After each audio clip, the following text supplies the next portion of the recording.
नमस्कार फ्रेंड्स। बाबा रे बाबा ओ बाबा भंड बाबा, बाबा रे बाबा ओ बाबा कुली बाबा, बाबा रे बाबा ओ बाबा गदर बाबा, बाबा रे बाबा ओ बाबा भंड बाबा, बाबा रे बाबा ओ बाबा भंड बाबा, बाबा रे बाबा ओ बाबा भंड बाबा। কেউ বলে মিস কল বাবা, আবার কেউ বলে ভণ্ড বাবা। আসলে সুনীল দেওধর হচ্ছে ধান্দা বাবা, যার মাথার চুল থেকে পায়ের নখ পর্যন্ত শুধু ধান্দাবাজির মিথ্যা আর মিথ্যা। 2018 ত্রিপুরা বিধানসভা নির্বাচনের আগে এই মিথ্যাবাদী সুনীল দেওধরের মিথ্যা প্রচারের তুফানে বিজেপির ভাগ্যে শুঁকে ছিঁড়েছিল। এই ধান্দা বাবার মিসকল দিলেই চাকরি, মিসকল দিলেই চাকরি স্লোগানের ভণ্ডামিকে ত্রিপুরা রাজ্যের সহজ সরল সাধারণ জনসাধারণ বুঝতেই পারেনি। ফলে যা হবার তাই হয়েছে। বিজেপি সরকার গঠনের পরে মাথায় হাত ত্রিপুরাবাসীর। ये नंबर मैं बता रहा हूं, आप सब अपना मोबाइल हाथ में ले लीजिए, सब लोग मोबाइल हाथ में ले लीजिए और मैं बताऊंगा वो नंबर डायल कीजिए। और जो युवा इसको पहले डायल करेगा, सत्ता आने के बाद जैसे विप्लव दा ने बताया है 3 साल के अंदर रोजगार देंगे, प्रायोरिटी रोजगार की उनको मिलेगी जो ये नंबर पहले डायल करेगा, क्योंकि ये कंप्यूटर में हमारे नंबर तुरंत आ जाएगा जैसे आप नंबर डायल करोगे। এখন এই ভণ্ড বাবার কথাগুলো একটা একটা করে মিথ্যা প্রমাণিত হচ্ছে। শুধু কি ত্রিপুরার সংবাদ মাধ্যম, সর্বভারতীয় সংবাদ মাধ্যমগুলোতেও সুনীল দেওধর নামক এই মিথ্যাবাদী মিথ্যার বেসাতি ছড়িয়েছিল। জি নিউজের একটি অনুষ্ঠানে বসে সুনীল দেওধর বলেছিল, পানিসাগরের বিজেপি নেত্রী পুষ্প কপালীকে নাকি সিপিআইএম এর কর্মীরা বাড়িতে ঢুকে মারধর করে। এতটাই অত্যাচার করা হয় যে অন্তঃসত্ত্বা অবস্থায় পেটে লাথি মারার কারণে সেখানেই নাকি মৃত সন্তান প্রসব করে ফেলেন পুষ্প কপালী।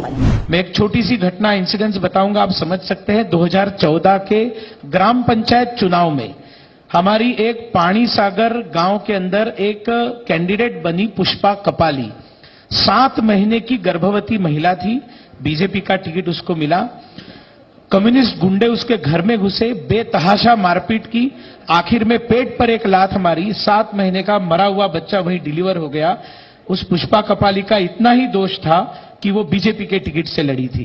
ক্ষমতায় এসেই যথারীতি পুষ্প কপালীদের ভুলে গেছে চিরাচরিত ধান্দা বাবা সুনীল দেওধর।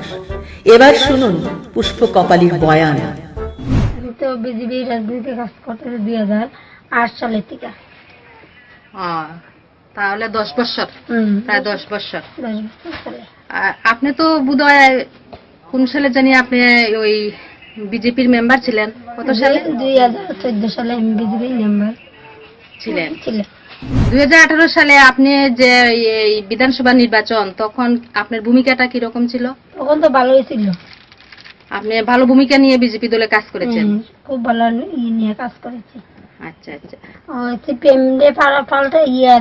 ফালাইবার লাগে সবাই বলছে চলো পাল্টে চলো পাল্টে, আমরাও বললাম না, কাজ কর্ম মানুষের বাড়ি বাড়ি গিয়ে কইলাম আমরা সিপিএম বিজেপির ভোটটা দিয়া একবার পাল্টে দেখি, বিজেপির আর সিপিএম পাল্টে দেখি আইনার দল কিরম কাজ টাজ করে। ওই পাল্টে এত কোনো কাজ কর্ম কোনো। ঠিক আছে। গত বিধানসভা নির্বাচনের আগে আপনাকে একটি টিভি চ্যানেলে দেখতে পেলাম সিপিআইএম এর কর্মীরা আপনাকে আক্রমণ করেছিল। এই ঘটনাটা সম্পর্কে একটু যদি বলেন তাহলে ভালো হয়। যে সম্পূর্ণ পুরো মিথ্যা কথা। সুনীল ধরে আমার নিয়ে জিলিমিলি খেলছে উদ্দা, মানে চলো পাল্টাই পাল্টাইবার লাগে খেলা হয়েছে। সম্পূর্ণ মিথ্যা কথা। সম্পূর্ণ মিথ্যা কথা। কে বলছেন? সুনীল ধরে যে আমার টিভিতে তুলেছে, এটা সম্পূর্ণ মিথ্যা কথা। সুনীল দেওধর? আচ্ছা আচ্ছা। আপনি কি ওই সময়ে কি সন্তান সম্ভবা ছিলেন? না না, সন্তান করতে গিয়ে সময় আমি কোনো পেট নিলি না। একদম মিথ্যা কথা। তারা আমার নিয়ে জিনিমিনি কাছে আমার চলো পাল্টে মানে সিপিএম রে পাল্টাইবার লাগে কইছে, বিজেপি আইলে খুব ভালো, আমার ঘর দিব, সপ্তাহ দিব, আর সব উন্নতি পালা করবো, মানুষের কাজ কর্ম সপ্তাহ দিব, রেগার বাতা বাড়াইব। মহিলার যে বয়স্ক মহিলারা আছে তারা বাতা 2000 টাকা করে দিব। কই 2000 টাকা মানুষের শুধু। তাহলে আপনাকে নিয়ে এমন কুৎসা রাজনীতি তারা করেছে না? মহারাষ্ট্রের একটি টিভি চ্যানেলে আপনাকে এই নিয়ে যে কুৎসা অপপ্রচার করেছে তাতে আপনি আপনার যে এখন আপনার সেই ধারণাটা কি? আমার তো সকল মনে হচ্ছে আমি কই না, আমি যাই গেছি সিপিএম দলকে যোগদান দিয়ে আমি 21 জন লইয়া গেছি, আমি সমর্থন করছি গত 28 তারিখ। ও, কতজনকে নিয়ে সমর্থন করেছেন? 21 জনকে নিয়ে, আরো আইব। কত পরিবার? 5 পরিবার। আচ্ছা, বর্তমানে এই ত্রিপুরার বিজেপি জোট সরকারের কাজকর্মে যে কিছু আপনার কেমন মনে হচ্ছে? সুনীল দর যে কইতে চাকরি দিব, মিস কল দিয়ে চাকরি আইব, ঘরে ঘরে চাকরি দিব। ওখান তো সুনীল দর রাত দেখা হয়ে যায় না, মিটিংও দেখা যায় না, কোলাকর কি বাড়িতেও দেখা যায় না। ওখান দেখেন না ইয়া পেঁয়াজের কেজি কই আসলো 10 টাকা 20 টাকা, অনেক যে 150 টাকা, কোনো কাজকর্ম নাই, মানুষে খাইতেই পারে না।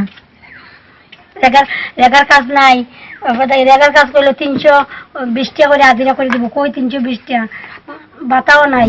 সবাই তো আমার উপরে সবাই কিতাবে তোর উপরে তুই নু করলে 300 টাকা করে বাতা 300 টাকা রেগার কাজ, আর বাতা 2000 টাকা করে দিবে, কই কিছুই তুই পারলি না করতে। আর আমি অনেক লজ্জা মুখ দেখাতে পারি না, আমি এখন আইসি সিপিএম। আচ্ছা দিদি, আপনি তো সিপিএম দলে যোগ দিয়েছেন, আপনার পাশাপাশি যে আরো আছে তাদের সম্পর্কে মনোভাবনাটা আপনার কি? তাদের বলছে তারা আমার লগে আছে, তারা সিপিএম রে ভোট দিব। আগামীতে আরো লোকজন বিপুল সংখ্যায় নিয়ে আসতে পারবেন? নিয়ে আসতে পারবেন। এবার বুঝলেন তো, সুনীল দেওধরদের মতো ভণ্ড বাবাদের হাতেই ত্রিপুরা রাজ্যের ক্ষমতাভার। পুষ্প কপালী নিজের ভুল বুঝতে পেরেছেন এবং নিজের ভুল বুঝতে পেরে সঙ্গী সাথী পরিচিত ঘনিষ্ঠদের নিয়ে ভণ্ড বাবাদের শিবির ছেড়ে দিয়েছেন। তাই বোধহয় এখন আর দেখা মেলে না ভণ্ড বাবা সুনীল দেওধরের। তবে যে যাই বলুক, এই ভণ্ড বাবার ভণ্ডামি কিন্তু চিরস্মরণীয় হয়ে থাকবে।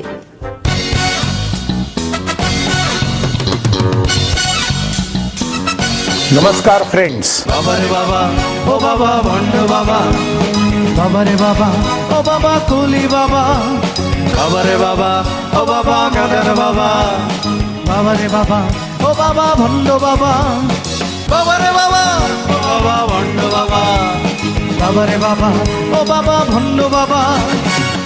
धन्यवाद।